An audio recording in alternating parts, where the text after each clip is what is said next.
Hello and welcome to burning topic. అధికార ప్రతిపక్షం మధ్య రాజకీయ యుద్ధం జరిగితే ఎలా ఉంటుందో, పదునైన వ్యూహ ప్రతివ్యూహాలు ఎలా ఉంటాయో పర్ఫెక్ట్ ఎగ్జాంపుల్ చూపించాయి తెలంగాణ రాజకీయాలు. అసెంబ్లీ సమావేశాలు మొదలైన తొలి రోజే ఊహించని ఎత్తుగడతో రేవంత్ సర్కార్పై పొలిటికల్ అటాక్ దిగింది బీఆర్ఎస్.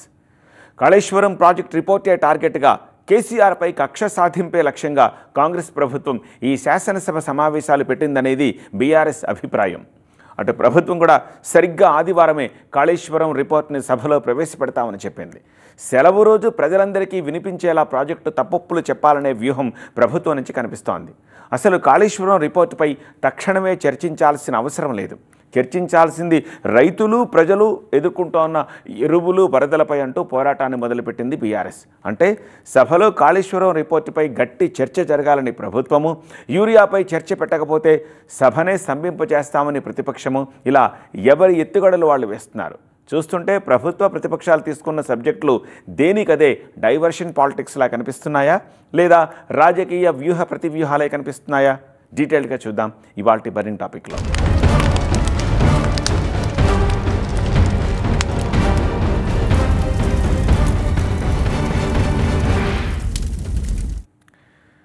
కేసీఆర్ పెట్టిండు యూరియా బఫర్ స్టాకులు, కాంగ్రెస్ చెబుతోంది కుంటి సాకులు. రేవంత్ సర్కారు పాపం, రైతన్న పాలిట శాపం. సరిగ్గా ఈ ప్లకార్డులు పట్టుకునే గన్పాక్ వద్ద ధర్నాకు దిగారు కేటీఆర్ అండ్ హరీష్ రావు. పచ్చరంగు ఖాళీ యూరియా బస్తాలను తీసుకొచ్చి రైతులకు యూరియా అందడం లేదని సింబాలిక్గా ప్రదర్శించింది. అంటే ప్రభుత్వం కూడా ఊహించని ఒక ప్లానింగ్తోనే పోరాటానికి దిగింది. దీని వెనుక ఉద్దేశం ఏమిటి? కేసీఆర్ టార్గెట్గా అసెంబ్లీ సమావేశాలు పెట్టినందుకేనా? కాళేశ్వరం రిపోర్ట్తో బీఆర్ఎస్ను ఇరుకున పెట్టేందుకు అన్ని అస్త్రశస్త్రాలతో సిద్ధమైనందుకేనా? ఒక రోజు కాదు, 4 రోజులైనా కాళేశ్వరం మీద మాట్లాడడానికి బీఆర్ఎస్ సిద్ధమని స్పష్టంగా చెప్పారు. కేసీఆర్ గారు మీరు రండి, చర్చకు వచ్చిన తర్వాత మీరు ఎట్ల నిజాయితీ పరులు నిరూపించుకోండి. మీకు ఇష్టం ఉన్న సబ్జెక్టు మొదలు రావాలి, ఇష్టం లేని సబ్జెక్టు తర్వాత వస్తుంది అని చెప్పి చిన్నపిల్లల మెంటాలిటీ వదులుకోవాలి. అన్ని అంశాలు సాకల్యంగా చర్చించాలి అంటే 15 రోజుల పాటు ఖచ్చితంగా చర్చ జరగాలి. ఒకటి మాత్రం క్రిస్టల్ క్లియర్: కాళేశ్వరం ప్రాజెక్ట్ రిపోర్ట్ను అసెంబ్లీలో ప్రవేశపెట్టి బీఆర్ఎస్ను ప్రజల ముందు ఎక్స్పోజ్ చేసే ఉద్దేశంతోనే కాంగ్రెస్ ఉంది. ఈ సమయంలో అసెంబ్లీ సమావేశాలు పెట్టడం వెనుక ప్రధాన ఉద్దేశమే అది. సభలో బీఆర్ఎస్ను పర్టికులర్గా కేసీఆర్ను లక్ష్యంగా చేసుకోవడమే రేవంత్ సర్కార్ లక్ష్యంగా కనిపిస్తోంది. అందుకే శనివారం రోజు అసెంబ్లీ మొదలుపెట్టి ఆదివారం కూడా సభను జరిపి ఆదివారమే కాళేశ్వరంపై జస్టిస్ చంద్రఘోష్ ఇచ్చిన రిపోర్ట్ను రిలీజ్ చేయాలనుకుంటోంది. ఆల్రెడీ కాళేశ్వరం ప్రాజెక్టు ఒక బ్లండర్ అంటూ లీకులు ఇచ్చింది ప్రభుత్వం. డెఫినెట్గా ఆ రిపోర్టు ప్రతిపక్షానికి పాజిటివ్గా ఉండబోదని ఒక హింట్ ఇచ్చేసింది. కేసీఆర్ఏ హోల్ అండ్ సోల్గా ప్రాజెక్ట్ నిర్మాణం జరిగింది కాబట్టి టార్గెట్ కూడా కేసీఆర్ అనే సంకేతం పంపింది. అందులోనూ ఆదివారం నాడే కాళేశ్వరం రిపోర్ట్ని బయటపెట్టడం వెనుక పెద్ద ఎత్తుగడే ఉంది. సెలవు రోజు కాబట్టి అంతా ఇళ్లల్లో ఉంటారు. కాబట్టి దీన్ని ఎక్స్పోజ్ చేస్తే రాష్ట్ర వ్యాప్తంగా ఒక పెద్ద చర్చ జరుగుతుంది. కాళేశ్వరం గురించి, అందులో గత ప్రభుత్వం చేసిన తప్పుల గురించి, పర్టికులర్గా కాళేశ్వరం నిర్మాణం వెనుక కేసీఆర్ ఇచ్చిన సలహాలు, సూచనలు, జరిగిన తప్పుల గురించి చెప్పినట్టు అవుతుందని కాంగ్రెస్ సర్కార్ ఉద్దేశం. అందరికీ మాట్లాడే అవకాశం ఇస్తున్న సందర్భంలో మీరందరూ కూడా చక్కగా ఈ ప్రభుత్వానికి ఈ చర్చలో సహకారం అందించి ప్రజా సమస్యలు పరిష్కారం ధ్యేయంగా పనిచేయడానికి కోసం అవకాశం కల్పించాలని చెప్పండి. కాళేశ్వరం సంబంధించినటువంటి నివేదికను కూడా ఈ సభలో పెట్టడానికి అవకాశం ఉందనేటువంటి భావనకు ఈ సందర్భంగా సర్కార్ ఉద్దేశాన్ని పసిగట్టింది బీఆర్ఎస్. అందుకే కౌంటర్ స్ట్రాటజీ అప్లై చేసింది. కాళేశ్వరం రిపోర్ట్ను ఎలాగూ సభలో ప్రవేశపెట్టడం తథ్యమని తెలిసే ఈ టైంలో చర్చించాల్సింది యూరియా కొరత పైన అని ప్రజల్లోకి మెసేజ్ వెళ్లేలా గన్పాక్ దగ్గర, సెక్రటేరియట్ దగ్గర మెరుపు ధర్నాకు దిగింది.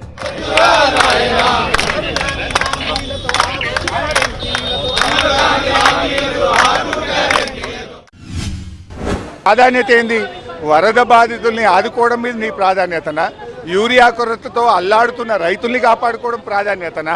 అంటే వరద బాధితుల్ని ఆదుకోవడం పక్కన పెట్టి కేవలం కాళేశ్వరం పేరిట బురద రాజకీయాలకు ముఖ్యమంత్రి ప్రాధాన్యత వహిస్తుండు. రాష్ట్రంలో లక్షలాది మంది ప్రజలు వరదలతో బాధపడుతున్నారు. లక్షలాది మంది రైతులు ఎరువులు దొరకక తిప్పలు పడతా ఉన్నారు. దాని మీద అసెంబ్లీ మాట్లాడాలి. కాళేశ్వరం ఇవ్వాలి కాకపోతే రేపు మాట్లాడు, ఎవరొద్దంటున్నారు? నీకు దమ్ముంటే మాకు పీపీటీ ప్రజెంటేషన్ 4 రోజులైనా కాళేశ్వరం మీద మాట్లాడదాం, దానికి మేము భయపడం. కానీ రైతులు ముఖ్యం. ఇలా నువ్వు రైతు బిడ్డ అని పోజులు కొడతావు కదా, పోజులు కొట్టుడు కాదు. యూరియా అందాక రైతు సతమతమవుతూ ఉంటే ఇప్పుడు అసెంబ్లీ సమావేశాలు పెట్టడం ఏమిటనేది బీఆర్ఎస్ వెర్షన్. ముందు యూరియా కొరత సమస్యను తీర్చడంపై ఫోకస్ పెట్టమంటోంది ప్రతిపక్షం. ఈ సమయంలో వినాల్సింది చూడాల్సింది రైతుల కష్టాలు తప్ప అసెంబ్లీ కాదనేది బీఆర్ఎస్ ఉద్దేశం. ఓవైపు వరద ప్రభావం ఇంకా తగ్గలేదు, వరద కష్టాలు పోనేలేదు, రైతులకు తీవ్రమైన పంట నష్టం జరిగింది.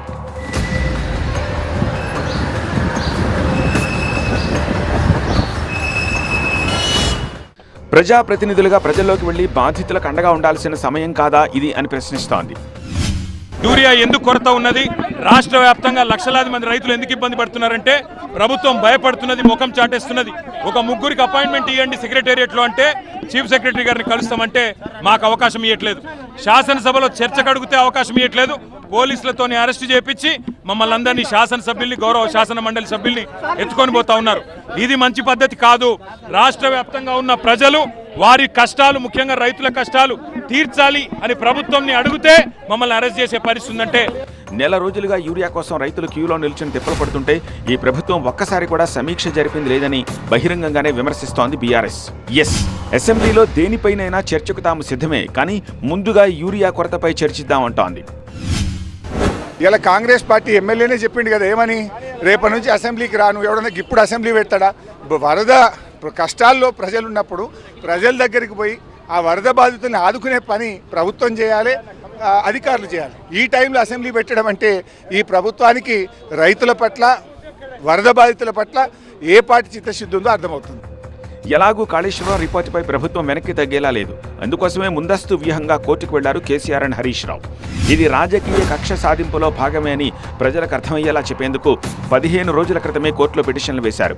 ఆ పిటిషన్లోనూ స్పష్టంగా చెప్పింది ఏంటంటే జస్టిస్ ఘోష్ రిపోర్ట్తో తమను రాజకీయంగా ఇబ్బంది పెట్టేందుకు ప్రభుత్వం ప్రయత్నిస్తోందని, ఎప్పుడో ఏడాది క్రితం వేసిన కాళేశ్వరం కమిషన్ రిపోర్ట్ ఇవ్వడానికి కావాలనే ఆలస్యం చేసి సరిగా స్థానిక సంస్థల ఎన్నికల ముందే ప్రభుత్వానికి ఇచ్చిందనేది బీఆర్ఎస్ వాదన. ఇది రాజకీయ కక్ష సాధింపు కాక మరేమిటని కోర్టులోనే చెప్పింది. కాళేశ్వరం రిపోర్టుపై అసెంబ్లీలోనే చర్చిద్దామని గతంలోనే సవాల్ను స్వీకరించింది బీఆర్ఎస్. కాకపోతే నేరుగా అసెంబ్లీలోనే తలపడితే జస్టిస్ ఘోష్ రిపోర్టు చట్టబద్ధతను ఒప్పుకున్నట్టే అవుతుందనేది బీఆర్ఎస్ వ్యూహంగా కనిపిస్తోంది. అందుకే ముందుగానే న్యాయ పోరాటానికి దిగింది. కోర్టు కూడా అడిగింది రిపోర్టు విషయంలో ఇప్పటికిప్పుడు యాక్షన్ తీసుకుంటారా అని. ఇప్పట్లో ఆ ఉద్దేశం లేదని కోర్టుకు క్లియర్గా చెప్పింది ప్రభుత్వం. ముందుగా అసెంబ్లీలో ప్రవేశపెట్టి అక్కడ చర్చించి అప్పుడు ఏం చేయాలి అనే దానిపై ముందుకు వెళతామని మాత్రమే కోర్టుకు చెప్పింది. కేసీఆర్ ఈరోజు తెలంగాణలో అవినీతికి సంబంధించిన చర్చ తీసుకురావడం, ఆయన ఒక లక్షల కోట్ల అవినీతిలో ఇరుక్కుపోవడం, కాళేశ్వరం సంబంధించిన అంశంలో ఆయనే ముద్దాయిగా ఉండడం అది ప్రధాన అంశంగా ఉంటుంది. చర్చకు రండి కేసీఆర్ గారు, మీరు రండి. చర్చకు వచ్చిన తర్వాత మీరు ఎట్ల నిజాయితీ పరులో నిరూపించుకోండి. అది కోర్టు కూడా గమనిస్తుంది కదా. చట్టసభలో చర్చించడానికి కేసీఆర్కి వచ్చిన సమస్య ఏందట? సో ఆయనే ఇంత పెద్ద కట్టిన నేను వరల్డ్ క్లాస్ పెద్ద ప్రాజెక్ట్ అది, అసలు లిఫ్టింగ్ ద రివర్ అని చెప్పి ప్రపంచవ్యాప్తంగా ప్రచారం చేసుకున్న ఆయన ఇప్పుడు ఏమైంది? ఆయనకు సమస్య ఏమైంది? ఇదే సందర్భంలో కోయిన్సిడెన్స్గా మరో ఘటన కూడా జరిగింది. ఓ బహిరంగ సభలో సీఎం రేవంత్ ఒక స్టేట్మెంట్ ఇచ్చారు. కేసీఆర్ను ఓడించడమే ఆయనకు పెద్ద శిక్ష, ఆయన జైల్లో ఉన్నా ఒకటే, ఫామ్ హౌస్లో ఉన్నా ఒకటే అన్నారు. అంటే రాజకీయ విశ్లేషకుల అభిప్రాయం ప్రకారం చూసినా కేసీఆర్పై యాక్షన్ తీసుకునే అవకాశం లేదని సీఎం పరోక్షంగా చెప్పినట్టయిందని చెప్తున్నారు. బట్ బీఆర్ఎస్ వాదన మరోలా ఉంది. సీఎం రేవంత్ రెడ్డి రాజకీయం అంతా ఇలాగే ఉంటుంది, సభలో చర్చ పెట్టి అందరితో మాట్లాడించి తర్వాత యాక్షన్ తీసుకుని ఇందులో తన ప్రమేయం ఏమీ లేదు అని సభ నిర్ణయించిందని, చట్టం తన పని తాను చేసుకుపోతుందని చెప్పేందుకే ఈ వ్యూహం పన్నుతున్నారని అభిప్రాయపడుతోంది బీఆర్ఎస్. ప్రభుత్వం కూడా సభలో చర్చ జరిగిన తర్వాత అక్కడొచ్చే అభిప్రాయాల మేరకే విచారణకు ఆదేశిస్తామన్న సంకేతాలు ఇచ్చింది.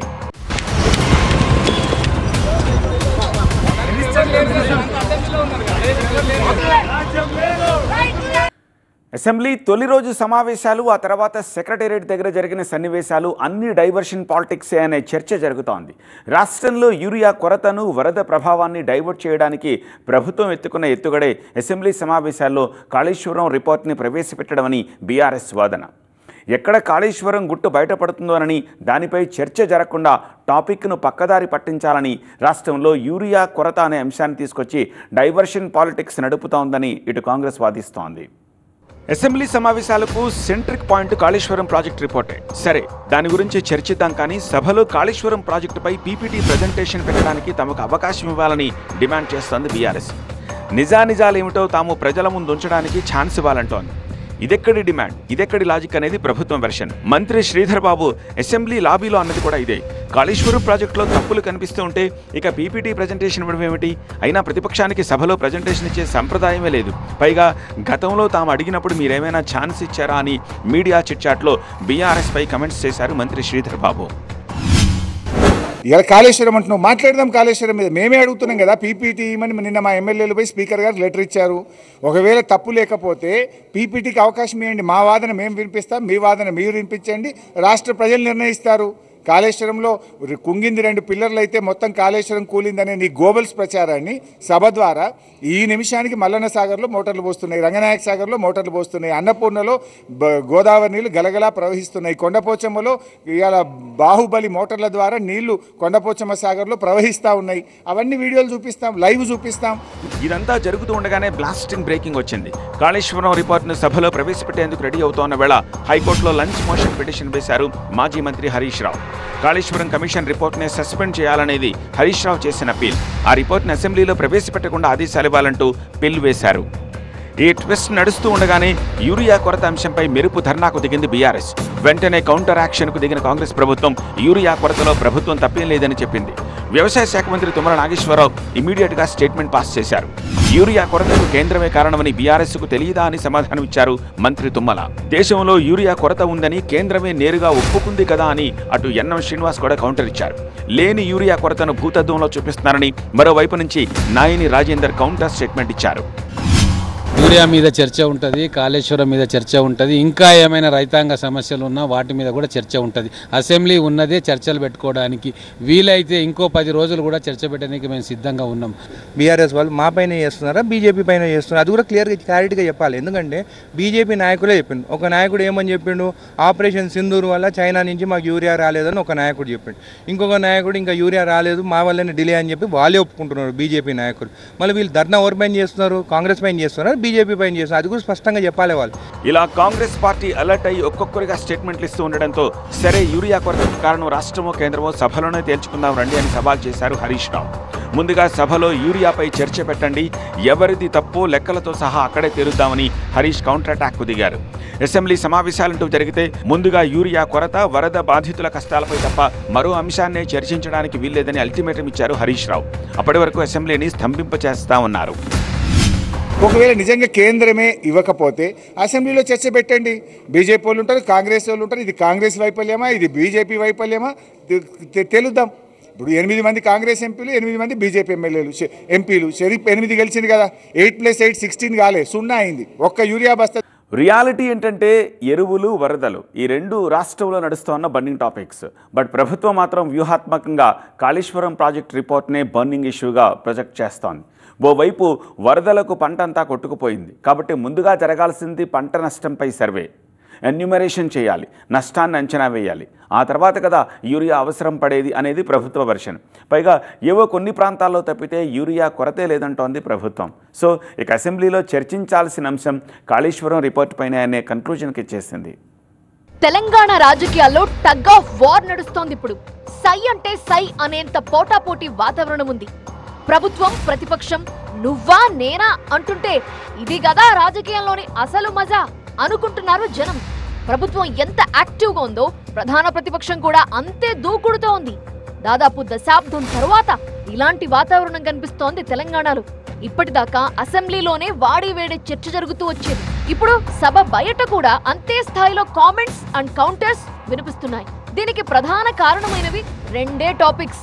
ఒకటి కాళేశ్వరం రిపోర్ట్, రెండోది urea out of stock. Kaleshwaram ప్రాజెక్టులో అక్రమాలు జరిగాయనేది ఎన్నికల ముందు నుంచి ఆరోపిస్తూ వచ్చింది కాంగ్రెస్ పార్టీ. అధికారంలోకి వచ్చాక జస్టిస్ పినాకీ చంద్రఘోష్ నేతృత్వంలో కమిషన్ వేసి విచారణ మొదలుపెట్టారు.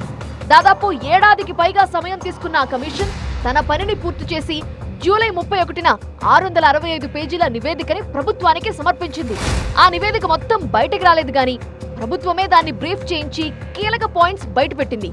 సింగిల్ పాయింట్ లో చెప్పాలంటే Kaleshwaram project design, construction, project maintenance లో లోపాలకి కారణం నాటి సీఎం కేసీఆర్, అప్పటి ఇరిగేషన్ మినిస్టర్ హరీష్ రావు, ప్రాజెక్టుకు నిధులు మంజూరు చేసిన అప్పటి ఆర్థిక మంత్రి ఈటెల రాజేందర్ అని తేల్చింది. ఇదే విషయాన్ని మంత్రి ఉత్తమ్ కుమార్ రెడ్డి మీడియాకి బ్రీఫ్ చేశారు. అదే సమయంలో రిపోర్ట్ ని అసెంబ్లీలో ప్రవేశపెట్టి చర్చలో ప్రతి సభ్యునికి మాట్లాడే అవకాశం కల్పించి ఏ చర్యలు తీసుకోవాలో అసెంబ్లీ చెప్పినట్టుగా నడుచుకుంటాం అని కన్క్లూజన్ ఇచ్చారు సీఎం రేవంత్ రెడ్డి. రిపోర్ట్ లో ఏముందో లీకులు రావటం, ఆ తర్వాత ముఖ్యమంత్రి మంత్రులే ప్రెస్ మీట్ పెట్టి మరీ బ్రీఫింగ్ ఇవ్వటంతో ఇకపై ఏం జరగబోతోందో గ్రహించింది ప్రతిపక్షం. జస్టిస్ ఘోష్ కమిషన్ రిపోర్ట్ ఇచ్చినప్పటి నుంచి పార్టీ ముఖ్య నేతలతో పాటు న్యాయ నిపుణులతో సుదీర్ఘ చర్చలు జరుపుతూ వచ్చారు మాజీ సీఎం కేసీఆర్. రిపోర్ట్ ఆధారంగా ప్రభుత్వం దర్యాప్తుకు ఆదేశిస్తే తీవ్ర పరిణామాలను ఎదుర్కోవాల్సి వస్తుందని ఊహించింది బీఆర్ఎస్. అందుకే ముందుగానే న్యాయ పోరాటానికి దిగింది.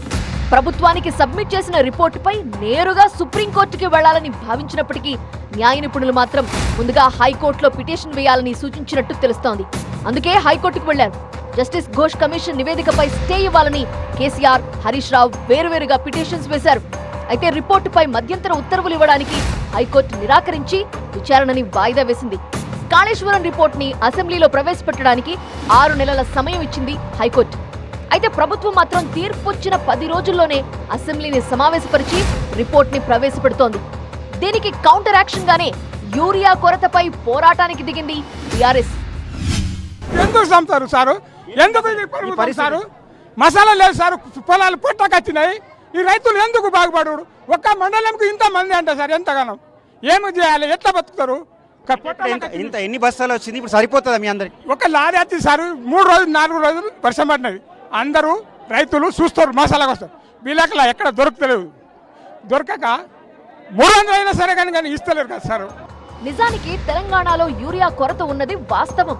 రాష్ట్ర ప్రభుత్వం కూడా ఒప్పుకుంటోంది ఈ విషయం. అయితే కేంద్రం ఇవ్వాల్సిన కోటా ఇవ్వకపోవటం వల్లే అవుట్ ఆఫ్ స్టాక్ బోర్డులు పెట్టాల్సి వస్తోంది అనేది రేవంత్ సర్కార్ సమాధానం.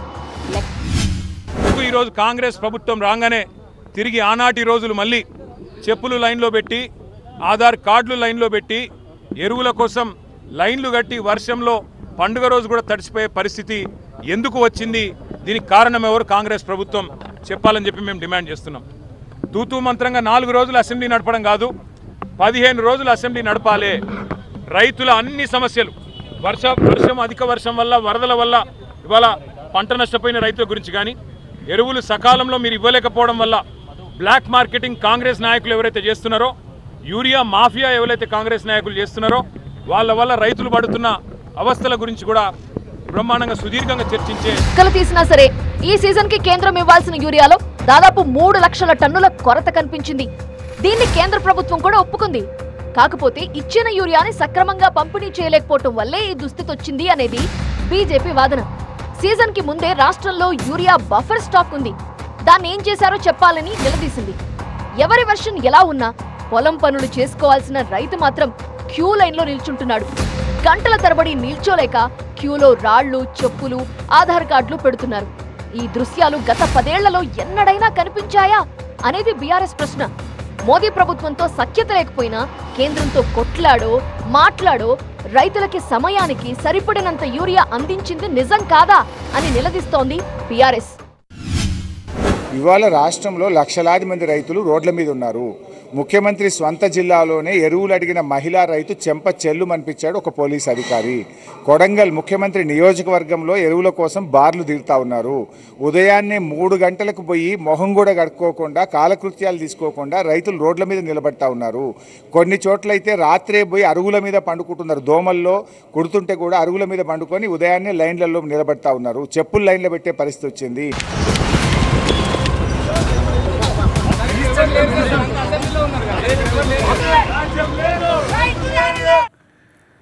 ఇదంతా చూస్తుంటే డైవర్షన్ పాలిటిక్స్ లా కనిపిస్తోందా? తమకు అవసరం లేదని అటు ప్రభుత్వం ఇటు ప్రతిపక్షం చెప్తోంది. కానీ ప్రజలకు మాత్రం ఎలా అర్థమవ్వాలో అలా అర్థమైంది. ఇది వాటి బర్నింగ్ టాపిక్. చూస్తూనే ఉండండి TV9.